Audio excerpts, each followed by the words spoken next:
nke ọzọ abụrụ na ụda ume na-ejedebe okwu Igbo ọbụla.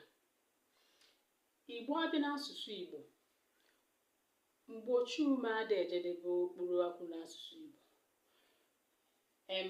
Nyiri ụda ume na-ejedebekwa okwu na mkpụrụ okwu n'asụsụ Igbo, naanị ụda ume. Ọmụmaatụ, ka nye obere ọmụmaatụ n'elu ebe a. Abịa na nke a, ụda ume na-ejedebe okwu Igbo ọbụla. Ịbịa ụfọdụ na-ede oke afọ,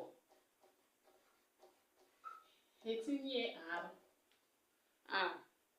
Ụfọdụ ede eke, tinye echi. Ihe ndị a kịta dabaghị. Ọ bụghị ka esi ede ya n'Igbo. Iji ide oke afọ anụwa, na ka ị esi die oke afọ, ịkwụsị ebe a. Maọbụ eke, ide ya eke, ịkwụsị ebe a.